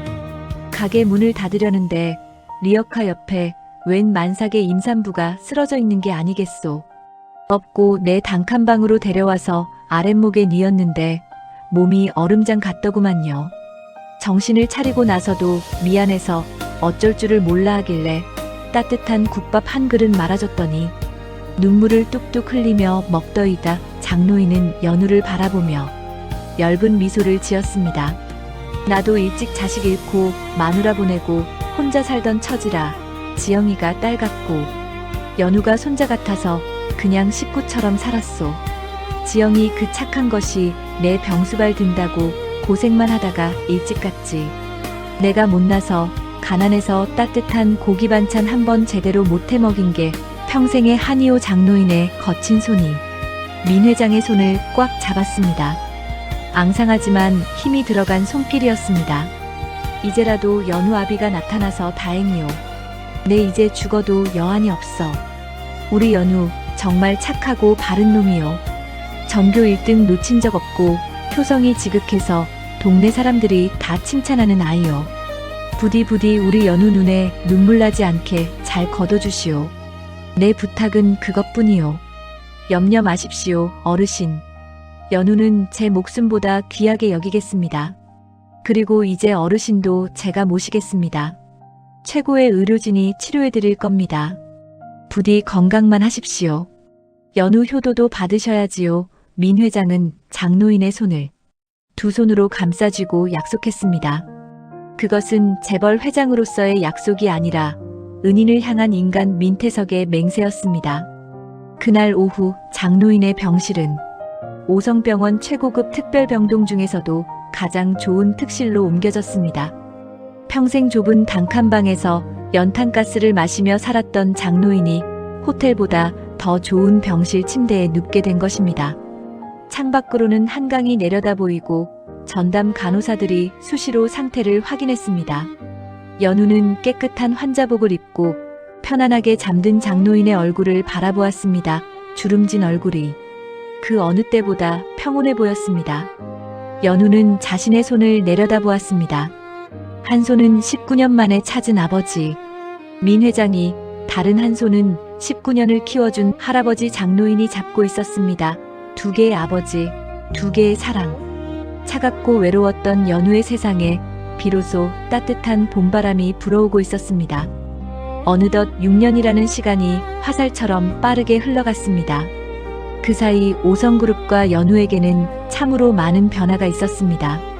19년 만에 아버지를 찾은 연우는 민태석 회장의 전폭적인 지원 속에 잠시 접어두었던 꿈을 향해 다시 날아올랐습니다. 고등학교 시절 전교 1등을 놓치지 않았던 수재였지만 할아버지의 병원비 때문에 대학 진학을 포기해야 했던 연우.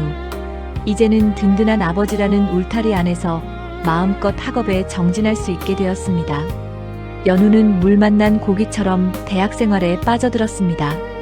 밤낮 없이 도서관을 지키며 전공 공부에 매진했고 그 결과 명문대 식품공학과를 수석으로 졸업하는 영예를 안았습니다. 군복무까지 마치고 대학 졸업식 날 학사모를 쓴 연우의 곁에는 흐뭇한 미소를 짓는 아버지 민태석 회장과 휠체어에 앉아 눈물을 훔치는 장노인, 그리고 어느새 훌쩍 자라 숙녀 티가 나는 조카 희주가 함께였습니다. 삼촌, 진짜 멋있다. 우리 삼촌이 제일 잘생겼네. 연우는 희주가 건넨 꽃다발을 받으며 행복하게 웃었습니다. 그 모습은 영락없이 19년 전 형 서준이와 똑같았습니다. 졸업 후 연우의 행보는 세간의 예상을 뒤엎었습니다. 재벌가 자제들이 을에 밟는 코스인 유학이나 낙하산 임원, 승진 대신 오성식품 신입사원 공채에 지원서를 낸 것입니다. 민 회장은 처음에 의아해하며 물었습니다. 연우야, 네가 원한다면 경영 수업을 바로 시작할 수도 있다. 굳이 힘든 길을 갈 필요가 있겠느냐? 하지만 연우의 눈빛은 흔들림이 없었습니다. 아버지, 저는 제 힘으로, 제 실력으로 인정받고 싶습니다. 그래야 나중에 아버지 앞에, 그리고 하늘에 계시는 엄마와 형 앞에 떳떳할 수 있을 것 같아요. 민 회장은 아들의 당찬 결심에 고개를 끄덕였습니다. 그래, 내 뜻이 정 그렇다면 해봐라. 하지만 특혜는 없을 거다. 오성식품은 실력 없는 자에게 자비를 베풀지 않아. 네, 자신 있습니다. 연우는 블라인드 면접을 포함한 치열한 경쟁을 뚫고 당당히 합격했습니다. 입사 후에는 마케팅팀 막내로 배치되어 복사부터 시작하는 허드렛 일을 도맡았습니다. 회장의 아들이라는 사실은 철저히 비밀에 붙여졌습니다. 동료들은 그저 연우가 일 잘하고 싹싹한 고구마를 유난히 좋아하는 신입사원인 줄로만 알았습니다. 입사 1년 차 연우에게 기회가 찾아왔습니다. 오성식품에서 전사적으로 실시한 신제품 아이디어 공모전이 열린 것입니다. 대상 수상자에게는 제품 개발의 정권을 위임하고 파격적인 승진 기회까지 주어지는 큰 행사였습니다. 연우는 밤을 새워가며 기획안을 작성했습니다. 그가 제안한 아이템은 바로 엄마의 소금 군고구마였습니다. 발표 당일 수백 명의 임직원 앞에서 연우는 마이크를 잡았습니다. 저는 오늘 세상에서 가장 특별한 맛을 소개하려 합니다. 어릴 적 돌아가신 어머니가 가르쳐준, 그리고 제 인생을 바꿔준 소금 한 꼬집의 기적입니다. 연우는 자신의 어린 시절 이야기와 함께 단짠의 조화가 주는 중독성, 그리고 고구마가 가진 따뜻한 정서를 마케팅 포인트로 내세웠습니다. 단순히 간식을 파는 것이 아니라 추억과 위로를 판다는 콘셉트는 심사위원들의 마음을 움직였습니다. 특히 시식용으로 준비한 소금 뿌린 군고구마의 맛을 본 심사위원들은 연신 감탄사를 내뱉었습니다. 이거 옛날 생각나게 하는 맛이네. 아주 훌륭해. 소금이 단맛을 이렇게 끌어올릴 줄은 몰랐군. 대박 예감이 드는데요. 결과는 만장일치 대상이었습니다. 연우의 아이디어는 곧바로 상품화되었고 편의점과 마트에서 날개 돋친 듯 팔려나갔습니다. SNS에서는 소금 군고구마 인증샷이 유행처럼 번졌고 오성식품의 매출은 수직 상승했습니다. 연우는 입사 3년 만에 최연소 팀장으로 승진하며 자신의 능력을 증명해 보였습니다. 어느 화창한 봄날 민 회장의 저택 정원에서는 특별한 파티가 열렸습니다. 연우의 취업과 승진, 그리고 제품 출시 성공을 축하하는 자리였습니다. 너른 잔디밭에는 하얀 식탁보가 깔린 테이블이 놓였고 그 위에는 연우가 기획한 엄마의 소금 군고구마 제품들이 산더미처럼 쌓여 있었습니다. 하지만 이날 파티의 메인 요리는 따로 있었습니다. 정원 한가운데 피워놓은 모닥불, 그리고 그 위에서 익어가는 진짜 군고구마들이었습니다. 연우는 셔츠 소매를 걷어붙이고 직접 고구마를 굽고 있었습니다. 6년 전 낡은 리어카 앞에서 그랬던 것처럼 말입니다. 자, 다 익었다. 뜨거우니까 조심하세요. 연우는 잘 익은 고구마를 꺼내 반으로 쪼갠 뒤 하얀 소금을 솔솔 뿌렸습니다. 그리고 제일 먼저 휠체어에 앉아있는 장노인에게 건넸습니다. 장노인은 민 회장의 극진한 보살핌 덕분에 기적적으로 건강이 많이 호전되어 비록 휠체어 신세지만 바깥나들이를 할 수 있을 정도가 되었습니다. 할아버지, 먼저 드세요. 할아버지가 제일 좋아하시는 밤고구마예요. 허허, 우리 연우가 구워주니 꿀맛이구나. 고맙다, 고마워. 장노인은 고구마를 한 입 베어 물며 눈시울을 붉혔습니다. 19년 전 눈보라 치던 밤, 만삭의 지형을 거두지 않았더라면, 아픈 몸을 이끌고 핏덩이 연우를 키워내지 않았더라면 결코 보지 못했을 평화로운 풍경이었습니다. 연우는 다음으로 민 회장에게 고구마를 건넸습니다. 아버지, 드세요. 제가 특별히 신경 써서 구웠습니다. 그래, 냄새가 아주 좋구나. 민 회장은 고구마를 받아들며 아들을 바라보았습니다. 듬직하게 자라준 아들이 자신의 핏줄이 눈앞에 있다는 사실이 매일매일 꿈만 같았습니다. 인생 중 가장 큰 후회와 아픔이었던 과거가 이제는 가장 큰 축복이자 기쁨으로 바뀌어 있었습니다. 마지막으로 연우는 희주에게 다가갔습니다. 이제 13살이 된 희주는 몰라보게 건강하고 밝아져 있었습니다. 우리 공주님 많이 기다렸지? 자, 여기 아빠 맛고구마. 우와, 삼촌 최고. 나 배고파 죽는 줄 알았어. 희주는 고구마를 받아들고 행복한 표정으로 호호 불어먹었습니다. 볼에 검댕이 묻은 줄도 모르고 맛있게 먹는 희주의 모습에서 연우는 문득 죽은 형 서준의 모습을 보았습니다. 비록 형을 직접 만난 적은 없지만 희주를 통해, 그리고 자신의 얼굴을 통해 형은 언제나 곁에 함께하고 있음을 느꼈습니다. 파티가 무르익을 무렵 가족들은 미리 준비한 꽃다발을 들고 선산으로 향했습니다. 그곳에는 이장한 연우의 친모 강지영과 형 민서준이 나란히 잠들어 있었습니다. 연우는 어머니의 묘비 앞에 하얀 국화꽃과 함께 갓 구운 고구마를 놓았습니다. 엄마, 저 왔어요. 아버지도 오셨고요. 할아버지랑 희주도 다 같이 왔어요. 엄마가 그렇게 보고 싶어 하던 아버지, 제가 찾았어요. 아니, 아버지가 저를 찾아주셨어요. 연우는 묘비를 쓰다듬으며 그동안 마음속에 담아두었던 말들을 쏟아냈습니다.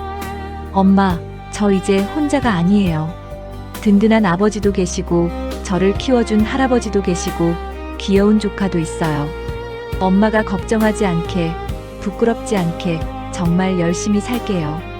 그리고 엄마가 남겨준 소금 비법 덕분에 저 회사에서 상도 받았어요. 고마워요, 엄마. 낳아주셔서, 지켜주셔서 정말 고마워요. 민 회장도 아내의 묘비 앞에 섰습니다.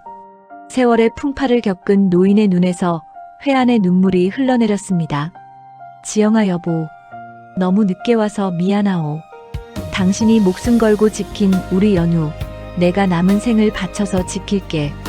서준이 목까지, 당신 목까지 다 사랑해주면서 살게. 부디 그곳에서는 아프지 말고 우리 서준이랑 행복하게 지내요. 나중에 내가 가면 그때 못다한 사랑 다 합시다. 민 회장은 아내의 묘비에 입을 맞추었습니다.